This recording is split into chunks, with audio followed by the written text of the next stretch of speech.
நேரம் இல்லையா? கவலைப்படாதீங்க. புக் ஷோ தமிழ் இருக்கு. கதைகளை நாங்க சொல்றோம், நீங்க என்ஜாய் பண்ணுங்க. இப்பவே சப்ஸ்கிரைப் பண்ணுங்க புக் ஷோ தமிழ். வணக்கம். நம்ம வாழ்க்கையோட உண்மையான அர்த்தம் என்ன? நமக்கான புதையல் உண்மையில எங்க தான் இருக்கு? இந்த மாதிரி கேள்விகள் நம்ம எல்லாருக்குள்ளேயும் எப்பவாச்சும் ஒரு தடவை வந்திருக்கும் இல்லையா? இந்த கேள்விகளுக்கான ஒரு அற்புதமான பதில தேடி போற பயணம் தான் பவுலோ கோயிலோவோட உலக புகழ்பெற்ற நாவல் ரசவாதி. வாங்க, கோடிக்கணக்கான மக்களோட மனச மாத்தின இந்த மந்திர கதைக்குள்ள நாமளும் சேர்ந்து ஒரு பயணம் போலாம். ரசவாதிங்கிறது சும்மா ஒரு புத்தகம் கிடையாதுங்க. அது ஒரு உலகளாவிய அனுபவம். இங்க நீங்க பாக்குற தமிழ் மொழிபெயர்ப்பு மாதிரி பல மொழிகள்ல இந்த கதை வெளியாகி உலகத்துல இருக்கிற ஒவ்வொரு மூலையில இருக்கிற மக்களையும் தொட்டிருக்கு. அவங்க எல்லாருக்கும் ஒரு பொதுவான நம்பிக்கையை கொடுத்திருக்கு. இந்த கதை முழுசுக்கும் உயிர்நாடியே இந்த கேள்விதாங்க. உங்களோட சொந்த குறிக்கோள் என்ன? அதாவது உங்க வாழ்க்கையோட உண்மையான நோக்கம் என்னன்னு என்னைக்காவது யோசிச்சிருக்கீங்களா? நம்ம ஹீரோவும் இதே கேள்வியை தான் சந்திக்க போறான். சோ இந்த கேள்வியை மனசுல வச்சுக்கிட்டே வாங்க அவனோட பயணத்துல நாமளும் சேரலாம். கதையோட ஹீரோ பேரு சாண்டியாகோ. அண்டலூசியாவுல ஆடு மேய்க்கிற ஒரு ரொம்ப சாதாரணமான இளைஞன். அவனோட வாழ்க்கை ரொம்ப நிம்மதியா, பெருசா எந்த சவாலும் இல்லாம போயிட்டு இருக்கு. ஆனா அவனோட நிம்மதியான ராத்திரிகளை ஒரு கனவு விடாம தொந்தரவு பண்ணுது. அந்த கனவுல என்ன வருதுன்னா, அவன் இருக்கிற இடத்துல இருந்து ஆயிரக்கணக்கான மைல் தள்ளி ஈஜிப்ட்ல இருக்கிற பெரிய பிரமிடுகளுக்கு பக்கத்துல ஒரு புதையல் அவனுக்காக காத்துட்டு இருக்கான். இந்த ஒரு கனவு தாங்க அவன் வாழ்ந்த மொத்த வாழ்க்கையையும் தூக்கி போட்டுட்டு ஒரு பெரிய சாகச பயணத்துக்கு கிளம்புறதுக்கு ஆரம்ப புள்ளியா அமைய போகுது. சாண்டியாகோ இந்த கனவால ஒரே குழப்பத்துல இருக்கும்போது மெல்கிசெடெக்னு ஒரு மர்மமான வயசானவரை சந்திக்கிறான். அவர் தன்னை சாலத்தோட ராஜான்னு அறிமுகப்படுத்திக்கிறாரு. இந்த சந்திப்பு தான் சாண்டியாகோவோட சந்தேகத்தை எல்லாம் உடைச்சு அவனோட விதியை நோக்கி தள்ள போற ஒரு முக்கியமான சம்பவமா இருக்கு. நீங்க உண்மையிலே ஆசைப்பட்டீங்கன்னா அதை அடைய இந்த முழு பிரபஞ்சமும் உங்களுக்கு உதவி பண்ண சதி செய்யும். இது வெறும் மேற்கோள் இல்ல, இதுதான் இந்த நாவலோட ஆன்மாவே. நீங்க உங்க கனவை முழு மனசோட நம்பி இறங்குனா இந்த பிரபஞ்சத்துல இருக்கிற எல்லா சக்திகளும் உங்களுக்கு சப்போர்ட் பண்ணுன்னு அந்த ராஜா சாண்டியாகோ மனசுல ஆழமா பதிய வைக்கிறாரு. அந்த ராஜா சொந்த குறிக்கோள் அப்படிங்கிற ஒரு முக்கியமான விஷயத்த அறிமுகப்படுத்துறார். இது சும்மா நம்மளோட ஆசை இல்லைங்க, இது ஒவ்வொரு மனுஷனுக்கும் விதிக்கப்பட்ட ஒரு ஆன்மீக அழைப்பு, நம்ம வாழ்க்கையோட உண்மையான நோக்கம். இந்த நோக்கத்தை தேடி போறது தான் நம்ம வாழ்க்கையோட முக்கியமான கடமைன்னு அவர் சாண்டியாகோக்கு புரிய வைக்கிறாரு. இப்போ சாண்டியாகோ ஒரு பெரிய முடிவை எடுக்கிறான். ரொம்ப பாதுகாப்பான வசதியான வாழ்க்கை, அவன்கிட்ட இருந்த ஒரே சொத்தான ஆடுகள் எல்லாத்தையும் வித்துட்டு தான் கனவை நம்பி ஆப்பிரிக்காக்கு கிளம்புறான். இது வெறும் ஒரு பயணம் இல்லைங்க, இது ஒரு பெரிய தியாகம். இதுதான் அவனோட சொந்த குறிக்கோளை நோக்கிய முதல் படி. இப்போதாங்க அசல் சவால்களே ஆரம்பிக்க போகுது. அந்த பெரிய பாலைவனத்துல அவன் ரொம்ப கடுமையான சோதனைகளை சந்திக்க போறான். அதே நேரத்துல வாழ்க்கையோட முக்கியமான பாடங்களையும் கத்துக்க போறான். ஆப்பிரிக்காவில் கால் வச்ச உடனே அவன்கிட்ட இருந்த மொத்த பணமும் கொள்ள போயிடுது. அவன் மொத்த நம்பிக்கையையும் இழந்து தனியா நிக்கிறான். ஆனா அந்த தோல்வி அவனை ஒரு வருஷம் ஒரு படிக கடையில வேலை செய்ய வைக்குது. அங்க அவன் பொறுமையா கத்துக்கிறான். ரொம்ப முக்கியமா பிரபஞ்சம் நமக்கு அனுப்புற சகுனங்களை எப்படி புரிஞ்சுக்கிறதுன்னு கத்துக்கிறான். இந்த பாடங்கள் தான் அவனை பாலைவன பயணத்துக்கு தயார்படுத்துது. அங்கதான் அவன் உலகின் ஆன்மானா என்னன்னு உணர ஆரம்பிக்கிறான். ஸ்பெயின்ல ஆரம்பிச்சு ஆப்பிரிக்கா பாலைவனம் வழியா பிரமிட்களை அடையிற வரைக்கும் அவனோட பயணத்தோட முக்கியமான கட்டங்கள் தான் இது. ஒவ்வொரு இடமும் அவனுக்கு ஒரு புது அனுபவத்தையும் பாடத்தையும் கத்து கொடுத்துச்சு. அவனோட பயணத்துல நடுவுல ஒரு பாலைவன சோலைக்கு வரான். அங்க பாத்திமான்னு ஒரு பொண்ணை பார்த்து அவன் மேல காதல் வயப்படுறான். ஆனா அவளோட காதல் அவனை பயணத்துல இருந்து நிறுத்தல, அதுக்கு பதிலா அவனோட குறிக்கோள் அடைய இன்னும் ஊக்கப்படுத்துது. கடைசியா இந்த புத்தகத்தோட பேருக்கே காரணமான 200 வருஷமா வாழ்றதா சொல்லப்படுற அந்த சக்தி வாய்ந்த ரசவாதிய சாண்டியாகோ சந்திக்கிறான். இது அவனோட ஆன்மீக பயணத்தோட உச்சகட்டத்தை நோக்கி ஒரு புது தொடக்கம்னு சொல்லலாம்.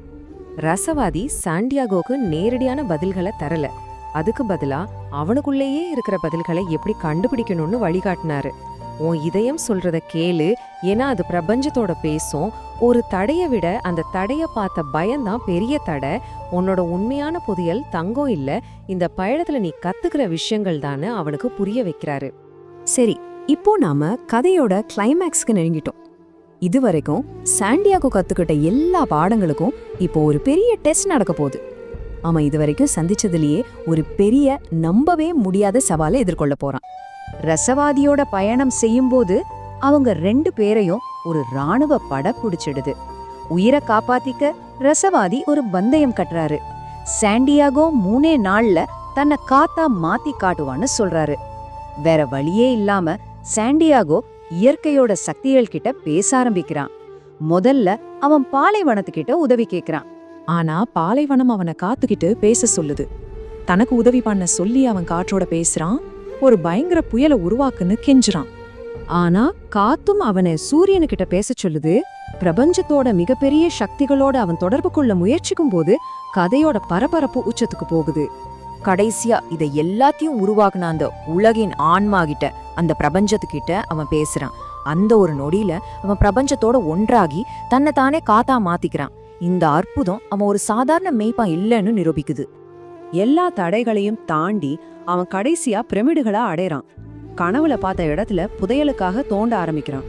ஆனா அங்க எதுவுமே இல்ல. அப்போ அங்க வர்ற சில கொள்ளையர்கள் அவனை அடிச்சு அவன்கிட்ட இருந்து ஒரு உண்மைய வர வைக்கிறாங்க. அந்த கொள்ளையர்கள்ல ஒருத்தர் சொல்றான், அவனுக்கும் இதே மாதிரி ஒரு கனவு வந்துச்சான். ஆனா ஸ்பெயின்ல ஒரு பாழடைஞ்ச சர்ச்ல புதையல் இருக்கிறதா வந்த கனவை நம்பி அவன் முட்டாளாகலன்னு சொல்றான். அப்போதான் சாண்டியாகோக்கு உண்மை புரியுது. புதையல் வேற எங்கேயும் இல்ல, அவன் பயணத்தை ஆரம்பிச்ச இடத்துல தான் இருக்கு. அப்படின்னா அந்த தங்க புதையல் முக்கியம் இல்லையா? இல்ல, அவன் இந்த பயணத்துல சந்திச்ச மனுஷங்க, கத்துக்கிட்ட பாடங்கள், கிடைச்ச ஞானம், கண்டுபிடிச்ச காதல், அவனுக்கு கிடைச்ச சுய அடையாளம், இதுதாங்க உண்மையான புதையல். இலக்க விட அந்த பயணம்தான் உண்மையான வெகுமதி. சாண்டியாகோவோட புதையல் அவன் கிளம்பின இடத்திலே தான் இருந்துச்சு. ஆனா அதை கண்டுபிடிக்க அவன் உலகம் முழுக்க சுத்தி வர வேண்டியிருந்தது. ஒருவேளை உங்களுக்கான புதையலும் உங்க சொந்த குறிக்கோளும் நீங்க தேடி அலையிற இடத்துல இல்லாம உங்களுக்குள்ளயோ இல்ல உங்களை சுத்தியோ கூட இருக்கலாம். சில நேரங்கள்ல நம்ம கிட்ட ஏற்கனவே என்ன இருக்குன்னு புரிஞ்சுக்கிறதுக்கு ஒரு பெரிய பயணம் தேவைப்படுது. உங்க பயணம் எது? யோசிச்சு பாருங்க. வணக்கம், வாங்க இன்னைக்கு ஒரு புத்தகத்தோட கதையை பார்க்கலாம். ஆனா இது சாதாரண புத்தகத்தோட கதை இல்ல. முதல்ல தோல்வி அடைஞ்சு அப்புறம் உலகத்தையே திரும்பி பார்க்க வச்ச ஒரு புத்தகத்தோட கதை. பாலோ கொய்லோவோட ரசவாதி எப்படி ஒரு உலக புகழ்பெற்ற புத்தகமா மாறுச்சு, அதோட முழு பயணத்தையும் நம்ம இப்ப பார்க்கலாம். இப்ப நீங்க பாத்துட்டு இருக்கிற இந்த புக்கோட அட்டைப்படம் நம்மள பலருக்கும் ரொம்பவே பரிச்சயமான ஒண்ணு. பாலோ கொய்லோ எழுதுனா தி ஆல்கெமிஸ்டோட தமிழ் வடிவம் தான் இந்த ரசவாதி. இது அடைஞ்ச வெற்றி அப்பப்பா பிரம்மாண்டமானது. ஆனா இந்த பெரிய வெற்றிக்கு பின்னாடி ஒரு ஆச்சரியமான கதை இருக்கு. ஆமா, நீங்க கேட்டது கரெக்ட் தான். நம்ப முடியல இல்ல? உலகமே இன்னைக்கு கொண்டாடுற இந்த புத்தகம் அதோட பயணத்தை ஒரு படு தோல்வியில தான் ஆரம்பிச்சது. சோ இந்த முதல் பகுதியில இந்த புக் அதோட ஆரம்ப காலத்துல என்னென்ன கஷ்டங்களை சந்திச்சது, எப்படி அதையெல்லாம் தாண்டி மறுபடியும் எழுந்து நின்னுச்சுங்கிற கதையை தான் நம்ம பார்க்க போறோம். இந்த டைம் லைனை கொஞ்சம் பாருங்களேன். 1987ல பிரேசில்ல ரிலீஸ் ஆகுது. ஆனா யாருமே கண்டுக்கல. ஒரே வருஷம்தான் அதோட பப்ளிஷரே இந்த புக்கு ஓடாதுன்னு சொல்லி உரிமத்தை எழுத்தாளர்கிட்டயே திருப்பி கொடுத்துட்டாரு. ஆனா பாருங்க, கைவிடப்பட்ட அந்த கதைக்கு 1988ல 2வது ஒரு வாய்ப்பு கிடைக்குது. அதை கெட்டியா புடிச்சுக்கிட்டு அதுக்கப்புறம் இந்த புக் போன உயரங்கள் சரித்திரமா மாறிடுச்சு. சரி, இந்த புக்கோட பதிப்பு வரலாற்றை விட்டுட்டு அதுக்குள்ள என்ன இருக்குன்னு பாப்போமா? எதுக்காக லட்சக்கணக்கான வாசகர்கள் இந்த புத்தகத்தை இவ்ளோ விரும்பி படிக்கிறாங்க? அந்த ரகசியம் அதுக்குள்ள இருக்கிற ஒரு எளிமையான கதையில தான் இருக்கு. கதையோட ஹீரோ பேரு சாண்டியாகோ. ஸ்பெயின்ல ஆடு மேய்க்கிற ஒரு சாதாரண பையன். அவனுக்கு ஒரு கனவு வருது. எஜிப்திய பிரமிடு பக்கத்துல அவனுக்காக ஒரு புதையல் காத்துட்டு இருக்குன்னு நம்புறான். அதை தேடி அவன் கிளம்புற ஒரு பெரிய பயணம் தான் இந்த கதை. இந்த ஒரு வரி தான் கதையோட அஸ்திவாரம்னே சொல்லலாம். அதாவது புதையல் கிடைக்குதா இல்லையான்றது 2வது விஷயம். ஆனா நம்ம கனவு ஒரு நாள் நிஜமாகும்னு ஒரு நம்பிக்கை இருக்கு இல்லையா, அந்த ஒரு சாத்தியக்கூறு தான் வாழ்க்கைய அர்த்தம் உள்ளதா சுவாரஸ்யமா மாத்துது. இப்போ இந்த ஸ்லைட்ல ஒரு முக்கியமான வார்த்தை இருக்கு, மக்தூப். இது ஒரு அரபிக் வார்த்தை. கதையில அடிக்கடி வரும். இதுக்கு அர்த்தம் ஏற்கனவே எழுதப்பட்டதுன்னு சொல்லலாம். அதாவது விதி, எல்லாம் ஏற்கனவே தீர்மானிக்கப்பட்டதுங்கிற ஒரு தத்துவத்தை இந்த வார்த்தை சொல்லுது. இது கதைக்கு ஒரு ஆழமான அர்த்தத்தை கொடுக்குது. இந்த புக்கோட அடையாளமே இந்த ஒரு வரிதான் கூட சொல்லலாம். இது வெறும் நம்பிக்கை வார்த்தைகள் மட்டும் கிடையாது. சாண்டியாகோ தன்னோட பயணத்துல பல தடவை சோர்ந்து போகும்போதும் அவனை மறுபடியும் எழுந்து நிக்க வைக்கிற ஒரு மந்திரம் மாதிரி இந்த வரி வேலை செய்யுது. சரி, கதை சூப்பரா இருக்கு. ஆனா அதனால மட்டுமே ஒரு புத்தகம் உலக புகழ் அடைஞ்சிட முடியுமா? அதுவும் பிரேசில்ல போர்ச்சுகீஸ் மொழியில எழுதப்பட்ட ஒரு நாவல் எப்படி உலகம் முழுக்க போச்சு? வாங்க அந்த பயணத்தோட ரகசியத்தை தெரிஞ்சுக்கலாம். 62, சும்மா யோசிச்சு பாருங்க. நம்ம தமிழ் பதிப்பு வெளிவரதுக்கு முன்னாடியே இந்த புத்தகம் 62 மொழிகள்ல உலகத்தை வலம் வந்துகிட்டு இருந்திருக்கு. இதுவே அதோட உலகளாவிய ஈர்ப்புக்கு ஒரு பெரிய சாட்சி. இப்ப இந்த 2 படத்தையும் பாருங்க. லெஃப்ட்ல இருக்கிறது 1988 பதிவு செய்யப்பட்ட அசல் காப்பிரைட். ரைட்ல இருக்கிறது கிட்டத்தட்ட 18 வருஷம் கழிச்சு 2006 வெளியான நம்ம தமிழ் பதிப்போட விவரங்கள். ஒரு கதை எப்படி காலத்தையும் மொழியையும் தாண்டி வாழுதுங்கிறதுக்கு இது ஒரு சீப்பரான காட்சி உதாரணம். ரசவாதியோட இந்த பயணம் தான் அத உலக இலக்கியங்கிற ஒரு தகுதிக்குள்ள கொண்டு வருது.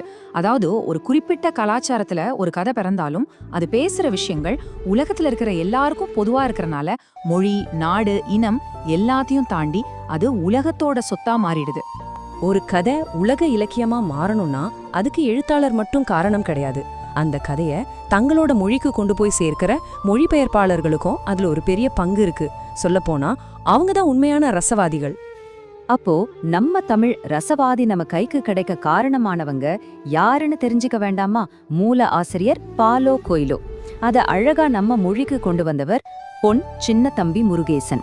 இதை வெளியிட்டவங்க காலச்சுவடு பதிப்பகம். இவர்தான் மொழிபெயர்ப்பாளர் பொன் சின்னத்தம்பி முருகேசன்.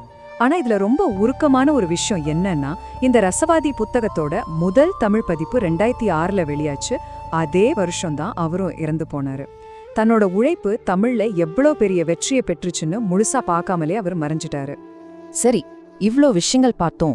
இப்போ நாம கடைசி மற்றும் ரொம்ப முக்கியமான ஒரு கேள்விக்கு வருவோம். ஏன் இந்த கதை உலகம் முழுக்க இத்தனை கோடி பேரோட இதயத்தோட பேசுது? காரணம் ரொம்ப சிம்பிள். இது பேசுற விஷயங்கள் உலகத்துல இருக்கிற எல்லாருக்கும் பொதுவானது. உங்க கனவை துரத்துறது, நீங்க போற பயணமே ஒரு பரிசுதான்னு புரிஞ்சுக்கிறது, உங்க மனசு சொல்றத கேட்கறது, பயத்தை ஜெயிக்கிறது, இதெல்லாம் பிரேசில்காரங்களுக்கு மட்டும் இல்லல்ல, நம்ம எல்லாருக்குமே பொருந்தும் இல்லையா? கடைசியில ஒரு பெரிய ட்விஸ்ட் இருக்கும்.